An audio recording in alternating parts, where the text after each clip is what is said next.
তোমাদের সঙ্গে একটা সেলফ মেকআপ আমি শেয়ার করছি। হ্যাঁ, তো আই মেকআপটা আমি যেভাবে করেছি তাই ভাবলাম একটু শেয়ার করি।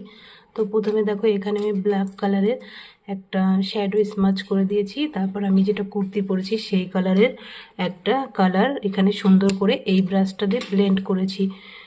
অনেকেরই আই মেকআপটা ভালো স্মুথ হয় না, সেই জন্য আমি এটা শেয়ার করছি যে আমি কিভাবে সেলফ মেকআপ করি। তো আগে ব্ল্যাক বা ব্রাউন দিয়ে তারপরে হালকা একটা কালার স্মাচ করেছি। আর নিচে আমি চোখের নিচটা আমি রেকর্ডের একটা কাজল দিয়েছি, আর পিএসসির একটা কাজল দিতে পারো তোমরা, আমার কাছে আছে আমি তাই দিয়েছি। এই সাইডটা একটু মোটা করে দিয়েছি, তারপর আমি কোনাটা হালকা স্মাচ করে দিয়েছি, যেন দেখতে সুন্দর লাগে। তাই ভাবলাম বন্ধুদের সঙ্গে একটু আই মেকআপটা শেয়ার করি। আর আমি কুর্তি যেই কালারে পরেছি সেই কালারেরই ম্যাচিং করে লিপ লাইনার ও লিপস্টিক পরে নিয়েছি। তারপর ম্যাচিং করে আমি একটা টিপ পরে নিয়েছি, আর এখন পরবো সিঁদুর।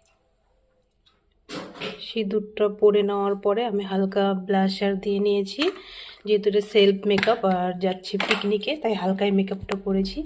তারপরে আমি চুলটা ঠিক করে নেওয়ার পর আমি সেটিং স্প্রে মুখে স্প্রে করে নিচ্ছি। এটাই ছিল আমার ছোট্ট ব্লগটা। টাটা।